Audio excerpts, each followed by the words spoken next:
Yeah, so got a crazy story for you guys. So you might have seen the app Wordle recently. Have you guys seen it? Yeah, I've New York been Times playing. just bought Sam, it. you play?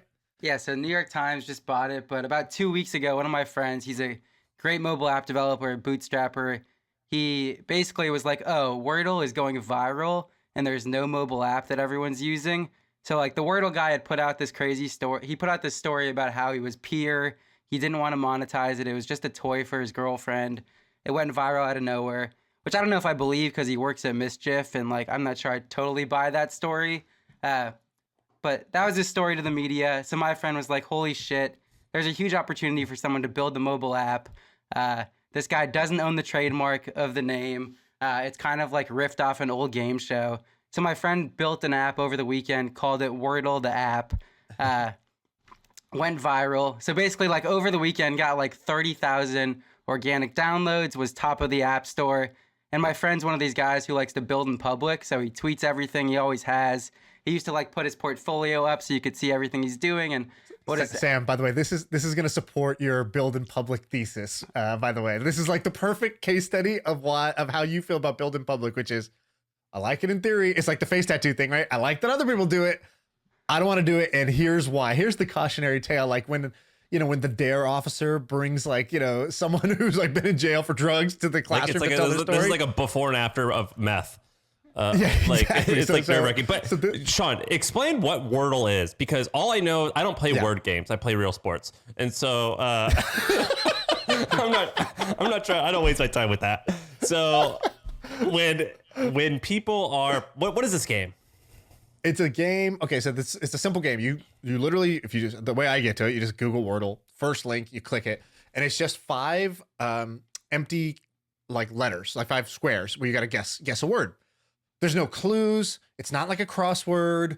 It's literally just like guess a word. So you type in a word. You might type in, like I always start with irate because Dharmesh from HubSpot said the word irate has 3 vowels plus the letter T plus the letter R. So you're getting a lot of common letters there. So it's a great start word. So you type that word in, and then it'll tell you it'll either show up gray, which means the letter's not in the word, yellow, which means it's in the word, but you got it in the wrong spot, or green, which is this is the right letter in the right spot. And then you have, I think, 5 or 6 guesses to be able to get the word in the end.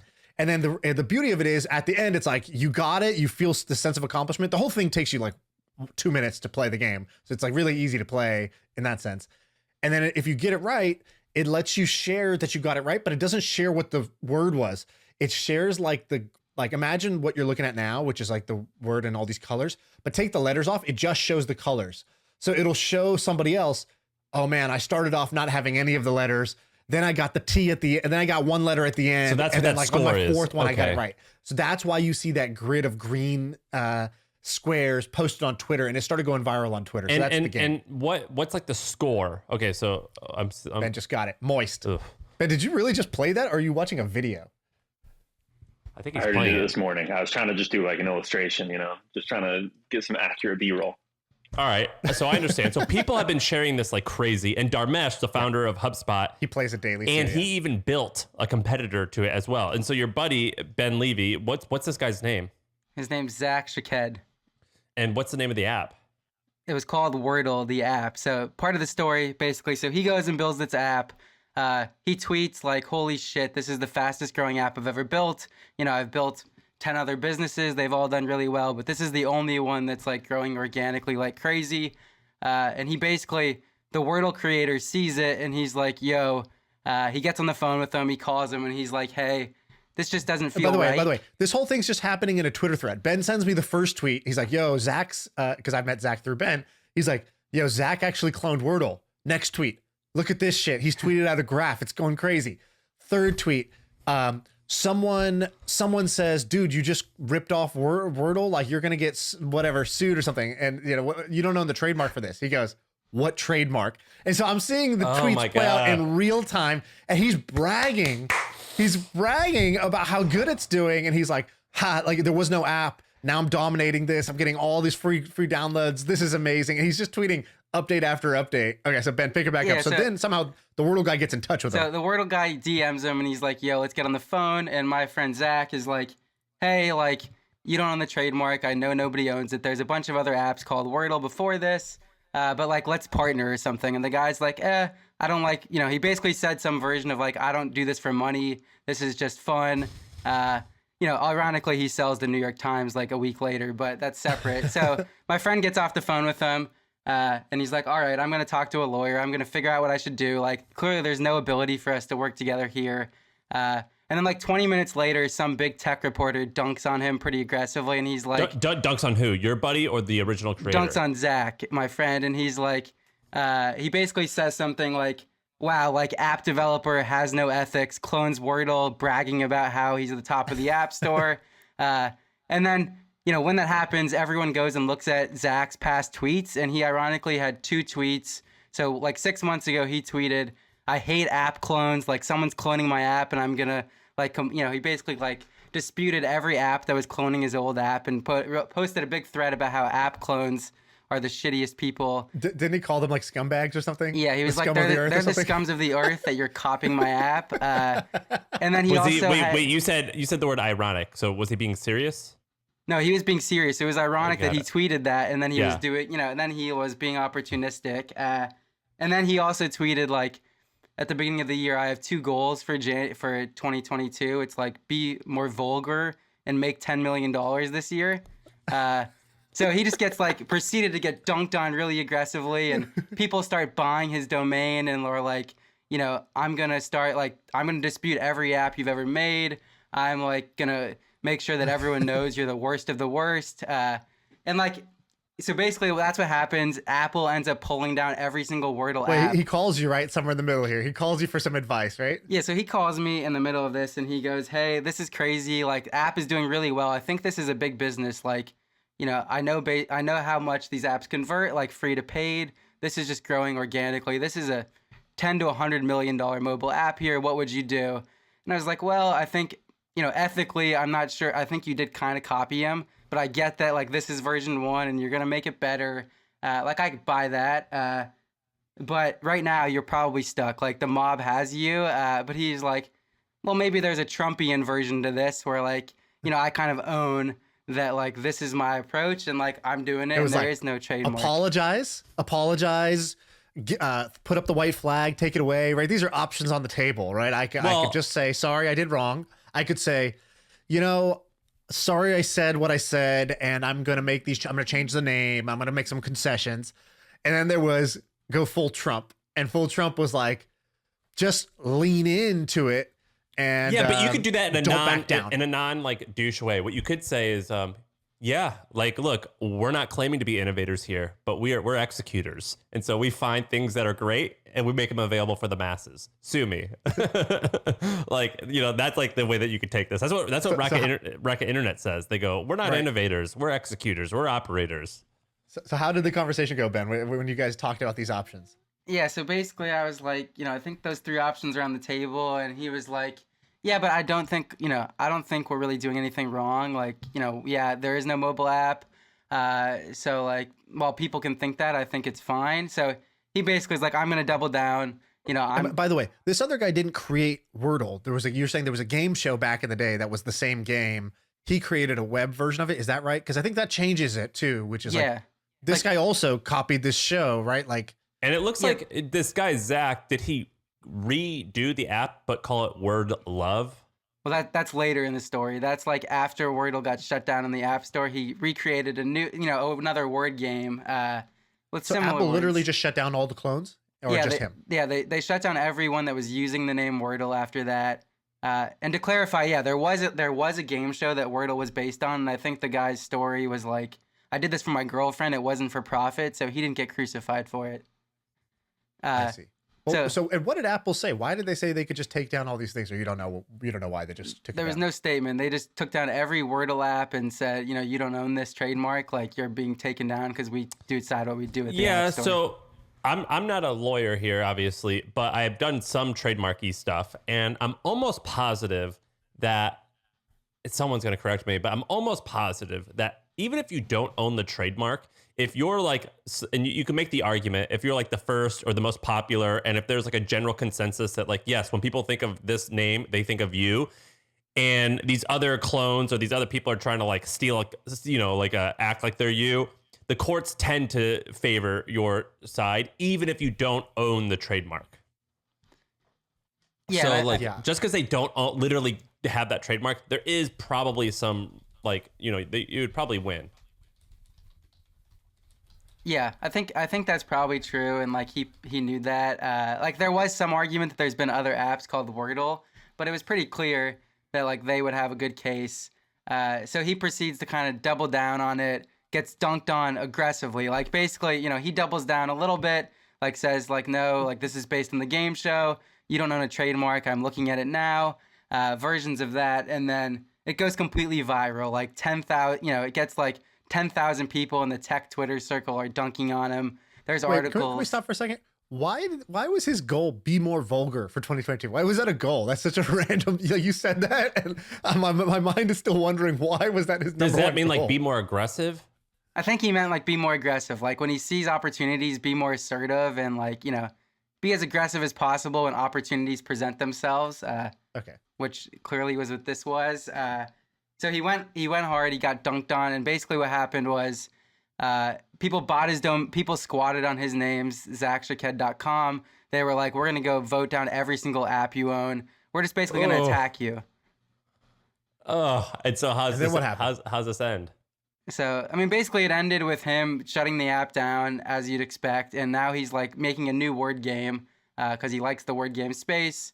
But I think when I was talking to him about it earlier, he was like, the biggest thing for me is building in public is not always good. Like the fact, by building in public, like I just assumed this was great for me. And this is the really dark side of me building in public. Well, dude, let's be more specific. He had $10 million in his hands and decided that the tweet love for talking about what he was doing was worth that, because if he just stayed as an anonymous developer, he just put it under some shell company developer name, left it in the store, didn't brag about it, it wouldn't have got picked up by journalists. As like, the story isn't that there are apps in the store called Wordle that are owned by different people. That's not the story. The story is, look at this guy cloning this thing, ripping it off, bragging about it, and then getting shit on Twitter. That's the story.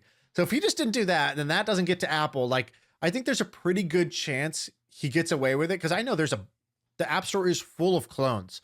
Like Flappy Bird had tons of clones. Every slot machine game, people don't know this. Like random apps, like slot machine apps, are what like produces the most revenue in the App Store, and nobody really cares about it. They're under these like Because random you don't holding company talk about names. it. Because you don't talk about when it. you're You just crushing shut up. it, you shut up.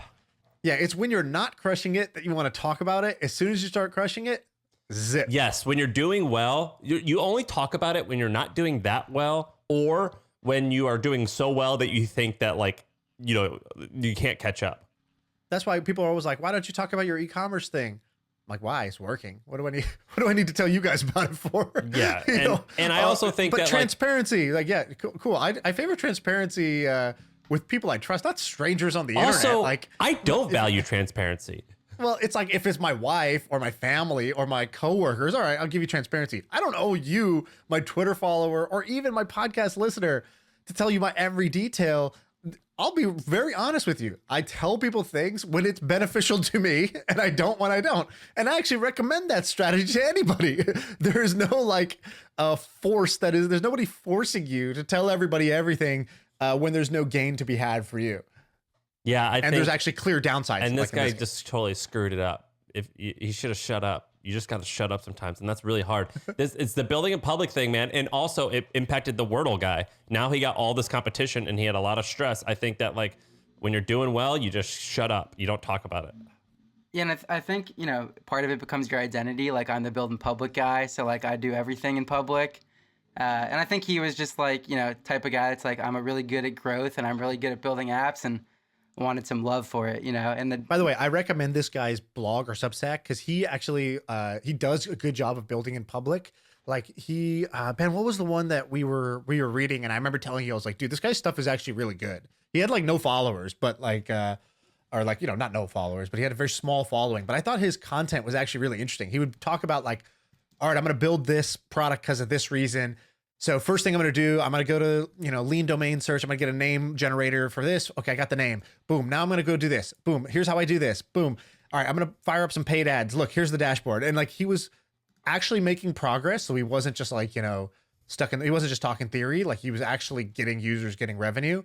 And he was very, again, he was giving out a ton of value. And so I was like, oh, cool. I like to learn all this stuff. Great. Thank you very much. And, in those projects, the trade probably worked, right? He got interest and respect and attention, and he gave up, just a little bit of knowledge.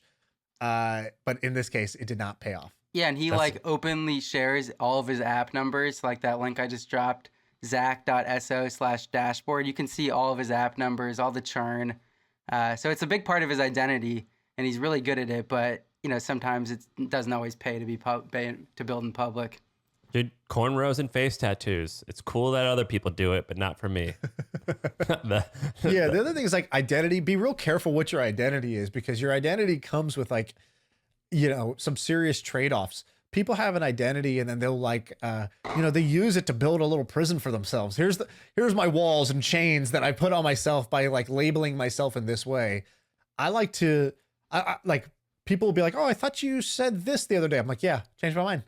Speaking, well, listen, done. Speaking of prisoners and building an identity, I saw that someone did a survey, like a reputable source, but I forget who, did a survey, and they asked young folks, Gen Z, who they follow for crypto and NFT advice. And it was like, I think they surveyed hundreds of thousands of people.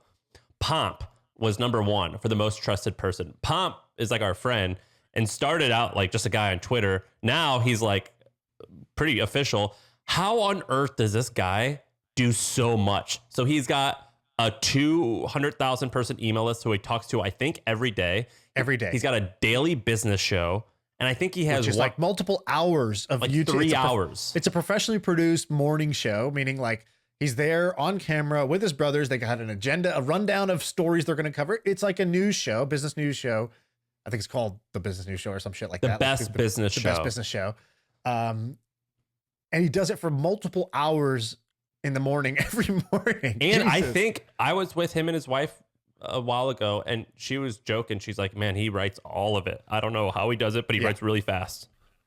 How on earth does this guy have this much output? I have a tremendous amount of respect for that, because I know how hard that is. And I know there's not usually people I look at and I say, I couldn't do that. And I know when I look at that, I couldn't do that. There's no way I could maintain that level of output. At the same time, I would not want to do that. That is not a prison I want to build for myself. I don't think he's going to be able to keep it. He won't be able to sustain that for more than 2 or 3 years. Yeah, that's crazy. He's got like an empire. How big is his empire, you think? You think he's making more money from selling stuff as opposed to actual Bitcoin? We've speculated on this before, so let's. I don't know if we've kind of done this before. Do you want to do it again? Yeah. Okay. Okay, fair enough. So he's got a couple components, right? He's got the paid Substack, so he's got the free. There's like a free version of it, but the daily one I think goes to a paid group. Ben, do you know roughly what the paid size is? I think it's something like 70,000 people paying like $10 a month or something like that. I want to say it's like 70K ish. So that would be what, 700,000. By the way, the I don't do public math. That was stolen from Pomp. Pomp said that. I thought it was fucking hilarious and stole it because I just think it's amazing. It's an amazing rule to live by. So he's got about 200,000 people total on his list, and he's got, I think, 70 that are in the paid group. So let's just call it that. Then he's got a job board. I think the job board we had either heard or we had kind of investigated, looked like it was doing about $1 million a year. That's cryptojobs.com or something. So then he said, all right, you learn about crypto from me. You want to work in crypto? Boom. He also has sponsors on all the newsletters. So at the end of every newsletter, it's like, thanks to these 10 companies. He like rolls the credits. And if I had to guess, that would be if he has 200,000 free subscribers, that'd be around between $100,000 to $200,000 a month in sponsor revenue.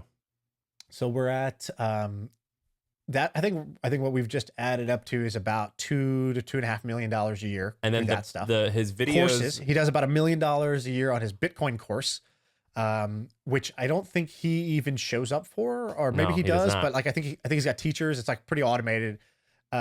So let's add another million there. That's, let's say 3.5 million on the course. Then there's investing. So investing is probably where the real money's to be made. Very hard to say kind of what both crypto investing, so like buying Bitcoin and other tokens, as well as investing in companies that serve the crypto economy. That's kind of like, and he had a fund. The fund was pretty big. Ben, how big was the fund? But he closed it. He returned all the hundreds of investors' millions money. of dollars. 100? No, that was the fund he was at before this. Right. I think Sorry. his personal fund, which is like the Pomp rolling fund or whatever, Oh yeah. I think was like 25 million a year or something like that, which is the equivalent of $100 million fund.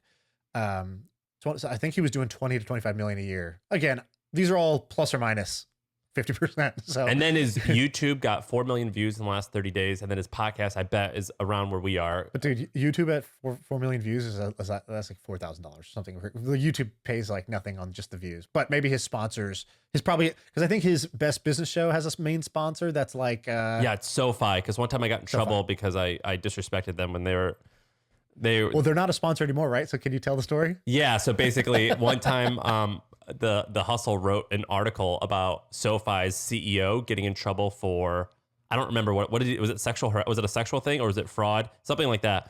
And he, in the headline we wrote SoFi, more like so fucked, and they bailed as a sponsor. And I told that story on his podcast and he got really he wasn't mad. But Uncomfortable. yeah, I was like, well, you just tell him I said it. You know, you didn't say it, I said it. So SoFi can't. You're like a menace Yeah. to the SoFi like marketing team. They're like, God, everywhere we go, this guy comes in and hits the same SoFi so fuck. It's a good joke. It's a good joke. And so anyway, so at this point, I would say he's in the huge range of 5 and 7 million a year, just off like Pomp. That's income, right? Then not even counting the sort of equity value that's, because there's also Bitcoin Pizza, which was his like ghost kitchen he launched. What else is there, Ben? He's got merch. Does he have merch? I think he's got merch. Yeah, he's got merch. What are the other part of his empire, of his Pomp empire? He's got his brothers, so I really respect that. Anybody who takes, anybody who's got the when I eat, we all eat mentality, I respect that. And he brought his brothers along. So his one brother, Joe, he does awesome content about the business of sports. His other brothers are his co-hosts for the Best Business Show. Because when I asked him, I was like, dude, why are you signing up to do this morning show? Like, that's so much work to do a YouTube show every day for multiple hours. He's like, yeah, but I'm just like, it's me hanging out with my brothers, shooting shit, busting each other's balls and talking business. Like, that's kind of what I would, like, if I just said, what's my ideal life? It's like, oh, just hang out with my brothers and like, I mean, I get it. I could do do that. that. The problem is like, let's say you want to take like a 3-week vacation, Yeah, there's a difference between I like to do it and I have to do it. Right. And he's in the have to do it. It seems like right now with where you're committed to a schedule. All right. You want me to tell you about an interesting company? Yeah, actually, one plug there. So while Ben's here, so we, I don't know when we're gonna talk about the Milk Road. I want to talk about my new project that me and Ben have launched, a new company. But there is a version of this, which is the one we were like, all right, this is a great idea, but there's one drawback, which is you have to write this email every day. And it's the same thing. It's a prison. It's like, and we were very conscious about it. It's like, Ben, you want to sign up for this? This is the prison we're going to choose to be in. Like, if this is what we choose, fine. But let's not get here and be surprised because that's the commitment we got to make. We are every night. And so Ben at, midnight after the babies are asleep or whatever, it's like, he's like, hey, here's the draft for tomorrow morning's email. And then I was up till 2 a.m. last night editing the thing. And so there's definitely a pain in the ass component to it that's, that I'm experiencing, which is 1/10 of what Pomp does, but it's more than enough for me. And Dude, you did the same thing it's with hard, the hustle. man. It's hard.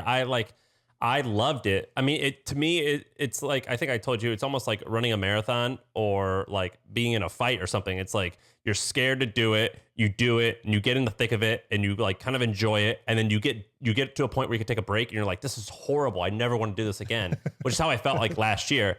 And then you get like 6 months out and you're like, fuck, I missed the action. I need to get into it. And so it's really hard to write a newsletter every single day. To do any type of content creation every single day for more than a year is very, very, very hard. Really tough. And we're only less than a month into it. Ben, what's the where are you at in the grind? Like, I think we're giving it a year for like how long you could tolerate this and sustain this pace. Where are you at right now? You're only in month 1.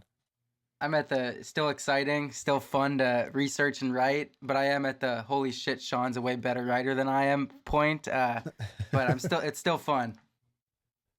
Yeah, sometimes I go into edit. I'm like, oh, let me just touch up this little wordsmith, and then like I overhaul the whole thing because I'm like, oh no, I think this could be better. And I'm like, actually, it was fine before, but like I just can't help myself. Like last night, actually, this is an interesting point to talk about at SNAM actually. So we should say two things. We'll talk about what this company is and why we started it. Basically, every year, me and Ben have started one company.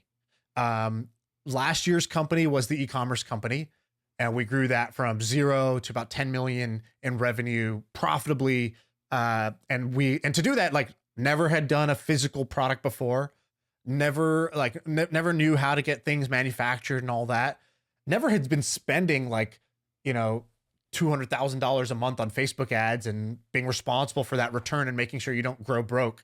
So that was the adventure last year. This year we were like, what do we want to do? And we basically were like, whatever it is, it's got to be in either crypto or like kind of like teaching / audience building. That's the stuff I like to do. Crypto is like the topic me and Ben are obsessed with.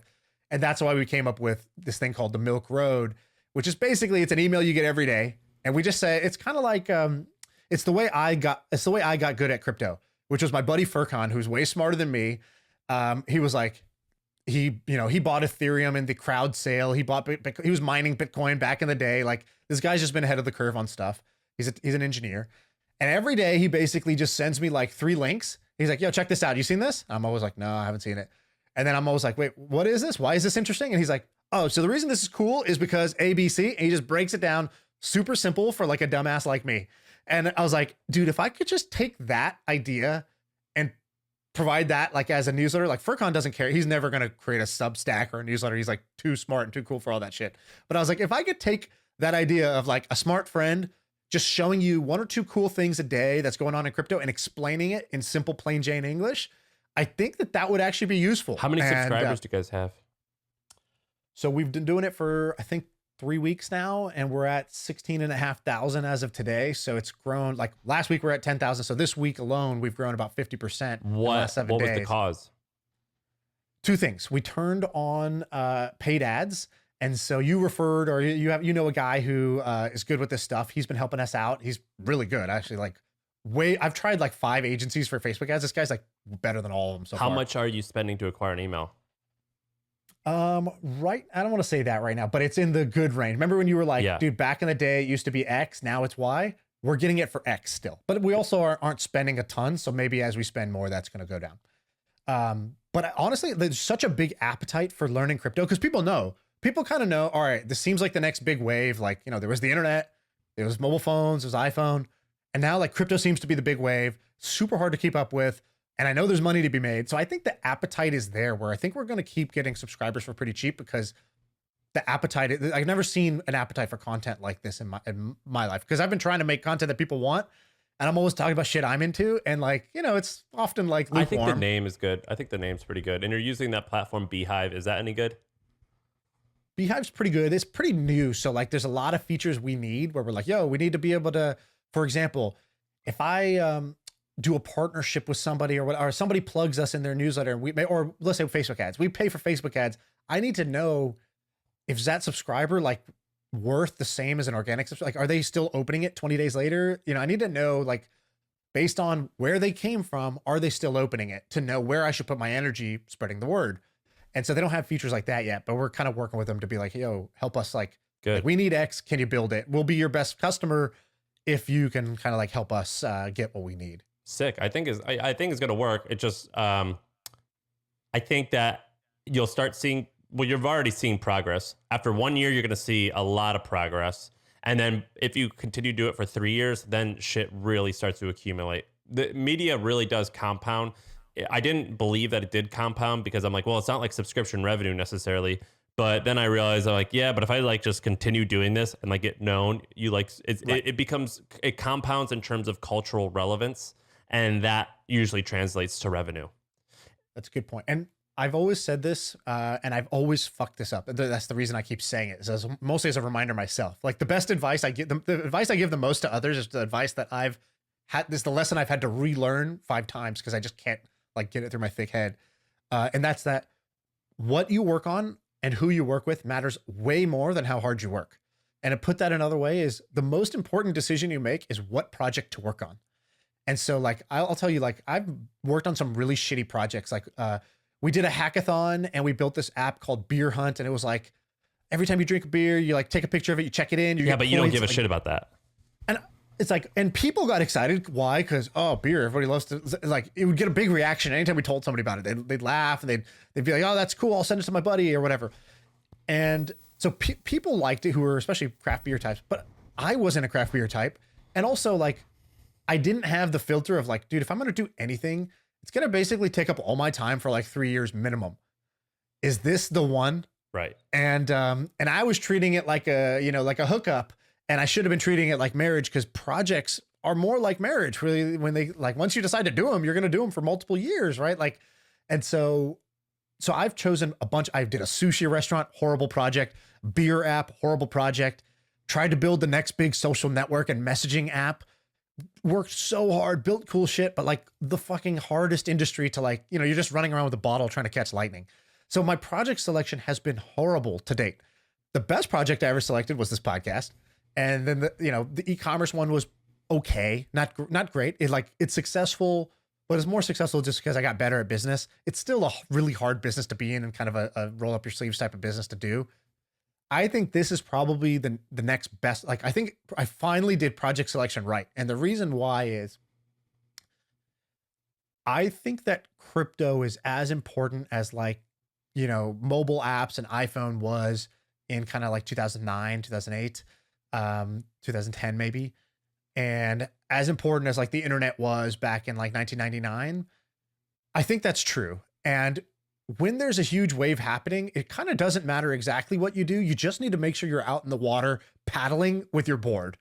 And I had been investing and thinking about it, but like, it wasn't my job. It wasn't my job to think about it every single day.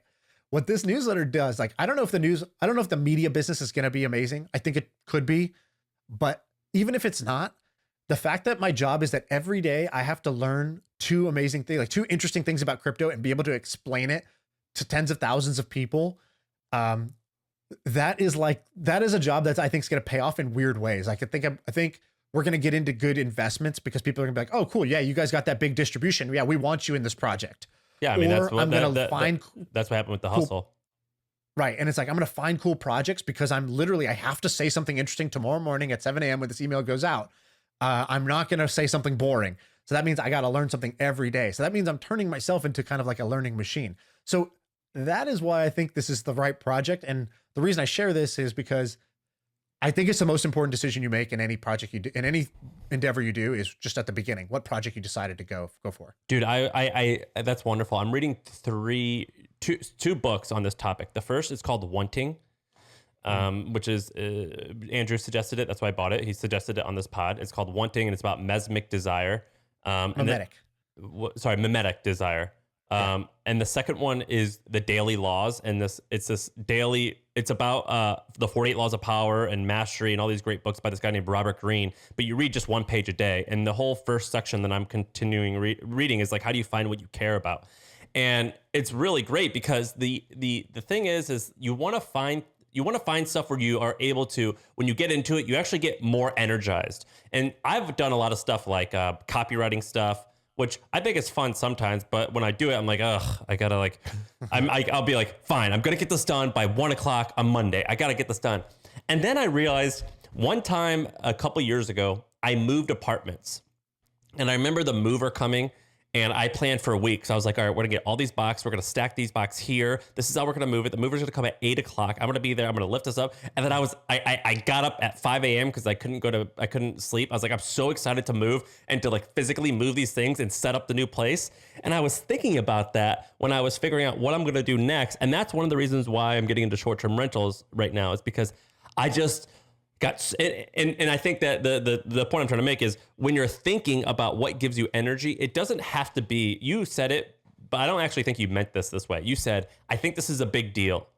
And I don't think that's why it excites you. It excites you just because I don't know why it excites you, but like literally just like, It's a new money. That's kind of interesting. I don't think it would matter if like everyone's talking about it or not. Like I don't know if that's what excites you. What excites you is like literally the tiny minute details. For some reason, it just if maybe the math, maybe like you're overthrowing the system. Something about that is really interesting to you, right? And so for me, I was like, I just love moving these fucking boxes and moving into a new apartment. I don't know why I love doing that, but like I love going out on the street and hunting for places and talking to the guy at the bar. Like, what do you think about this neighborhood? Are all the hipsters moving here? Like, I love it. I get obsessed with it. And like, what I was trying to do, I should do next is I was thinking about what do I just get so much energy of? And I remember I cannot sleep the day before I've got to move because I'm so excited. That's so funny, but I think most people hate that, but you love it, which is why it's even more valuable. When the thing you get energy from is things that drain other people's energy, like bingo, you're going to outcompete everybody because for them, it's going to be working. For you, it's going to be play. Like my coworker, this guy, Paul Gebheim, told me this once. He was like, I hadn't really thought about this. I was really young at the time. I was like maybe 24, 25. And he goes, yeah, so you should go talk at this event. And I was like, why? Is it going to like give growth to our app, or like, are we going to recruit people? He's like, no, you should go talk because you love talking, right? Like, he's like, talking gives you energy, so you're going to love it. And I go, what? And he goes, yeah, it's like, for most people, if they had to go give a talk in front of a bunch of people, they'd be drained by the time they even get up on the stage. And then afterwards, there'd just be like, finally some relief from the anxiety I've been feeling. He's like, you're the opposite. He's like, I noticed that. He goes, yeah, it's like, it's like going to the gym. You go to the gym and like, if you just look at the math, it's like, well, there's a lot of energy expended working out. But how do you feel after you work out? You feel physically a bit tired, but you feel like your actual spirit feels energized. Like you go give energy and somehow you get energy in that moment. And he's like, so, there's some stuff that's energy drains, and even though it's not that taxing, it's like just thinking about go think about filing your taxes for like the next 20 minutes. Watch, you'll feel fucking awful by the end of it. You'll go need a nap or a drink. And it's like, on the other hand, if you do stuff that gives you energy, blah, blah, blah. And so, you can audit your calendar and say, I'm gonna highlight in green the things that I do that give me energy, and put in red the things that suck my soul.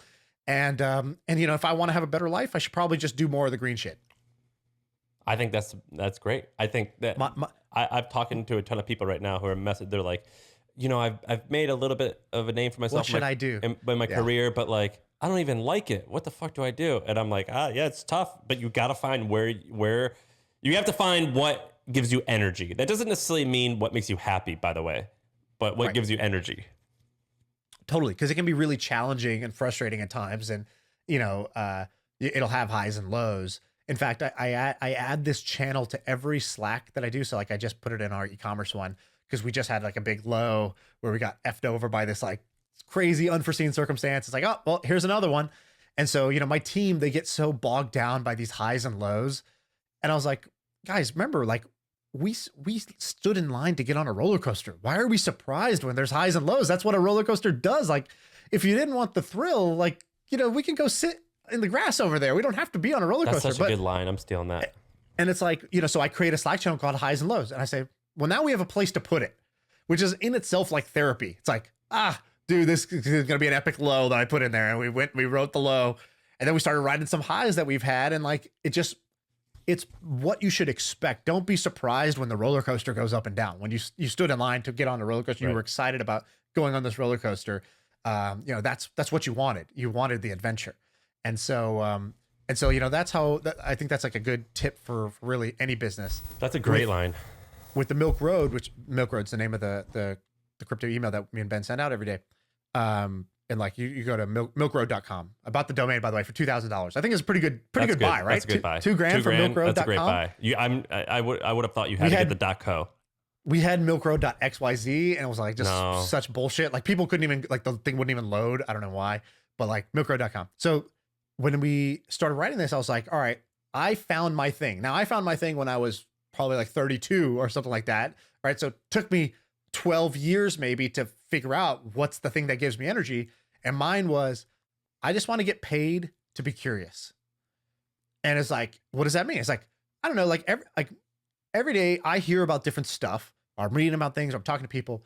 Wouldn't it be great if just like going and learning that thing was somehow how I got rich and famous? Like, wouldn't that be dope? And like the podcast does that. It lets me just be curious. I could be like, oh, someone's making a bunch of money selling turnkey tailgates to universities. How does the economics of that work, right? Like that shouldn't be something I get the license to go spend 3 hours figuring out, but the podcast gives me that license and cool.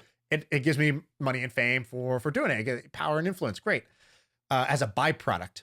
Then the second thing, the e-commerce one, for example, does not give me this. And that's why I don't think long term it's for me, because it's not me being professionally curious. It's like more of an opportunistic thing. Milk Road is that, because every day I'm like, for example, yesterday, this guy came out with this thing that I think you'll find interesting. So most of the time people talk about the prices. People spend a lot of time talking about price of crypto, which is kind of annoying once you stay in it for a while. But like, let's say the price of Ethereum right now is about $2,600 per ETH. And was that the thing where it says it should be 5,000? Yeah, people come out and they're like, oh, like ETH is going to 5,000, ETH is going to 10,000, ETH to the moon. And like 9 times out of 10, this is, either hopes and dreams, or it's like just clickbait. Like if I say I think Bitcoin's going to 5 million a coin, guess what? That's going to get covered by a bunch of people, and like a bunch of people are going to share it because it's outlandish. And hey, don't hold me to it. What are you going to do? I'm just making some far-fetched prediction about the future. And the last one is they are like using some weak ass logic. Like people do this with Bitcoin all the time. They're like, there are 55 million millionaires in the world and there's only 21 million Bitcoin. There's not enough Bitcoin for the millionaires to all have one. So price is going to go way, way up. And it's like, okay, like I understand the general idea of what you're saying, but like that's so unsophisticated compared to, and this is why like Warren Buffett comes out and says, Bitcoin is rat poison or it's pure speculation. There's no fundamentals. That was like that's the common narrative. So what I thought was kind of cool was that, by the way, Ben just linked an article in the chat where I did the clickbait thing where I said, I'm putting 25% of my net worth into Bitcoin. This is like, a year and a half ago or something like that.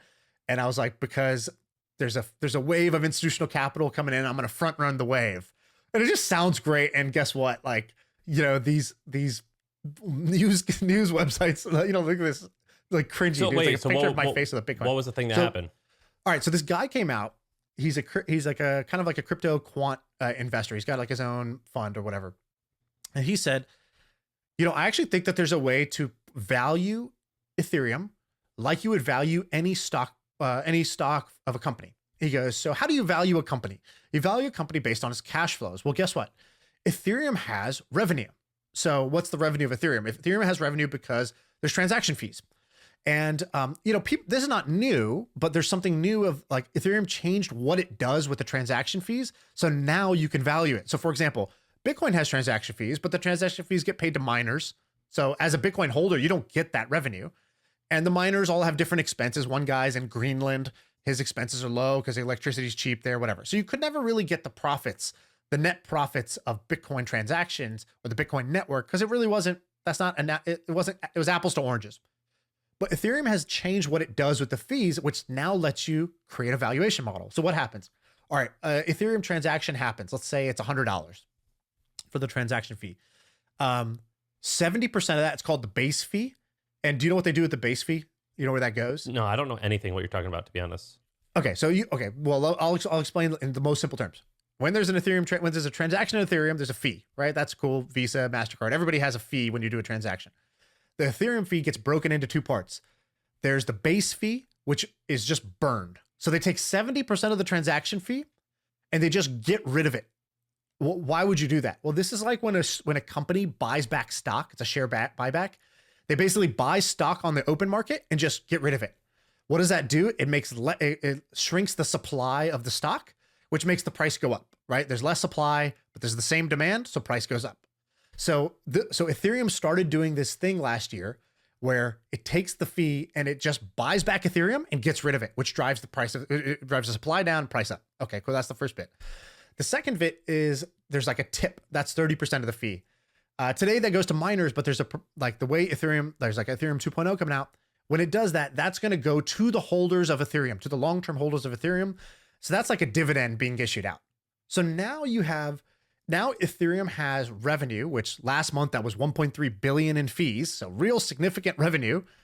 And we know that the value accrues to holders of Ethereum. So what price target did he put on it? So he does a model, he does a discounted cash flow model. And he basically says, based on this revenue, based on this multiple, and based on this discount rate, the price target for Ethereum right now, the present value of Ethereum, according to this model, is $10,000 per ETH. ETH is trading at 2.6K. If you believe this guy's model, ETH is undervalued currently by about 4x. And he put the model out there, so anybody can go change it. You What's could his say name? His name is. What do I Google to read it? What was his name? Ryan Allis. Allis. And so you could say, okay, maybe he's got really like aggressive assumptions in his model. Well, actually, he just used the average price to earnings multiple of the S&P 500, and he assumed 25% annual growth for the Ethereum network over the next 20 years, which is not like super aggressive, right? It grew like 1,000% last year, 400% this year. Like, it's growing much faster than that right now. So you've used pretty conservative estimates. Now, there's always risks, right? I have this phrase I put in the newsletter this morning, which is that, more fiction gets written in Excel than in books, right. Because you can make a Excel model dance and make it look great just by tweaking 2 little variables. So you always have to be careful with this stuff. You got to do your own homework. But I found this to be really interesting because the common narrative is, oh, it's all speculation. It's got no intrinsic value. There's no fundamentals. There's no analysis you can do on it. You're just guessing what the next guy is going to buy. And that actually is true for most coins. And it was true for Ethereum until now. And one of the best things you can do as an investor is spot when something, a common narrative is now no longer true. Those are usually pretty big opportunities. So anyways, I'm up till 3 a.m. last night because I'm learning what this guy's model looked like. I'm kind of checking it for myself. Does this make sense to me? And I'm putting that in the newsletter as like, hey, let me make this simple for you to understand. Like, this is kind of cool. And so even though that's a lot of work, that's a prison of my own making that I'm happy to do because I would rather be doing nothing else. I hope that you're going to be into this though for years. I think you will be. That's the big TBD. But I think you will be. For now, I'm into it. I'm providing a fuck ton of value. 9 months from now, 28 months from now, am I going to feel the same? I don't know. But hopefully we can hire a writer who does feel the same. I think with most people, even the shit they love, it does get boring sometimes. And then what you do is you walk away or you chill and then you fall in love again. I mean, I have to imagine that even Steven Spielberg is like, I don't want to make a movie this year. Right. You know what I mean? I think, is that how they feel? I wonder what like Nadal or what's the tennis player or the Rafael Nadal. Yeah, I wonder like what he thinks about like tennis or something like that. I mean, like Usain Bolt was like, I don't even like training, man. I'm just doing this because I'm good at it, and it like I like winning, but I don't really love. I'm not in love with this right now. And like I think that's normal. I think that's natural. And like, you see even like fighters like Dustin Poirier when he beat Conor McGregor, he was like, "Man, I'm over this. I don't want to like doing this anymore. I don't even like this anymore." Tom Brady just retired yesterday, right? And he's like, basically, he's what? He's 44 now, so he's been doing this for like 20 plus years, professionally. And he was like, he's like, I still love the games, but football is a 365 days a year commitment for me. I don't know if you know about Tom Brady, but he like sleeps every day at like 8 p.m. The guy who started like the T12 or whatever his thing is called, the T-body or whatever his thing is called, wanted to come on the pod. Oh, really? His trainer? Yeah. The guy, Alex? I don't know if it's his trainer or business partner, but like he branded himself as the guy who started it. The TB12 method. I think people do get burnt out. Tony Robbins has this thing he says, which he goes, people's number one need in life is certainty. So like you need to know where your next meal's coming, if you got a roof over your head, where you're going to sleep. That's why we love relationships, because we love the certainty and comfort of knowing who's going to be there, who you talk to, what you do every day. We love routines. He goes, but God in her infinite wisdom made it so that the second biggest need we have is uncertainty, which is variety, it's like a seesaw. What do you do as soon as the thing is balanced? You start jumping around to mess it up, right? And like, you got to know that about your nature. And there's like, it's completely normal to enjoy a structured routine and then at the same time crave variation. It doesn't mean you don't like the thing or it's not cool anymore. It's just that's how humans are wired. All right, sick. Let's wrap up here because I've got some stuff that I wanted to cover, but we didn't get to today, and so we'll save that for Monday, right? Monday. Okay, cool. Producer Ben, what'd you think of the app? Good episode. Good episode. Ben Levy, good addition, good story. Solid episode. Ben, your meme was amazing. He did this meme, which is like, walks into Shaan's office for an interview.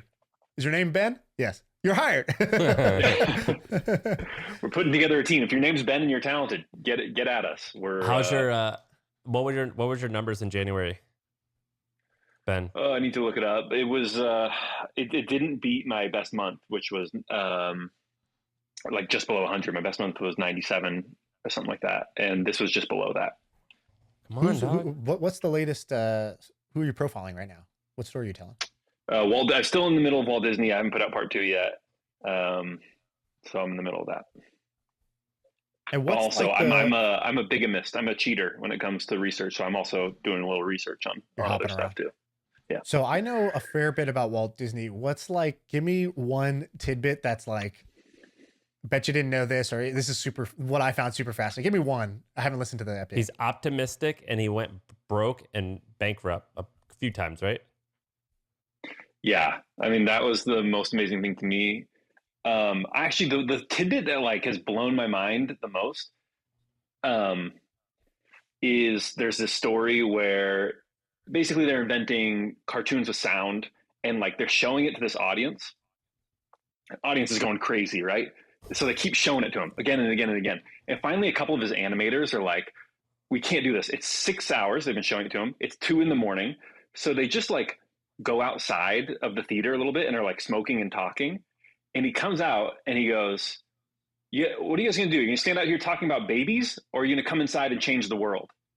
And it blew my mind because I was like, if you just told me that quote out of context, I would have told you it was Steve Jobs. Like it's so similar. And then I just like started putting it together. I would have thought like, it's Sam Parr when he said, "Do you want your kids to have braces?" And so those are just like 2 stories that I'm breaking this down now in the second episode. The similarities between their stories are actually like kind of uncanny. They have a lot of weird similarities. Yeah, isn't it? I've always thought that like you could, with all types of people, that you could basically, there's like, I was always trying to think how many categories are there of people? Because I remember meeting some people, I'm like, oh, you are exactly this human being.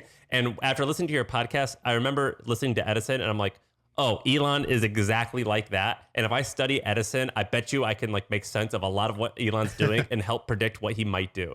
And I wonder if you could do the same for like a Jobs and a Walt Disney, where you just put them in the same category. Like I bet I can understand a lot of stuff because of Ben, this is perfect for your consulting business that you've created off the pod. You know those DISC personality surveys where it's like you're a dominant, indifferent or whatever, like some bullshit like that. You're a red, blue, and you can get along with greens. You just need to do that with like great people in history. It's like you're 42% Jobs, and actually like you're 42% Jobs, and you're 60% like whatever Walt Disney, and it's like what does that mean? It's like, well, you're like Jobs in this way, and everybody just gets a compliment. It's like, oh yeah, I'm 82% Edison actually, and I don't work well with Disney's. I'm 32% Wozniaks. I need to find my job. Yeah. Do some like Myers-Briggs over the top of it. I like that. Yeah. All right. I'm all about making up fake personality quizzes. I think that's great. I got to run. I got to go get my workout in. It's about to snow and get freezing in Austin.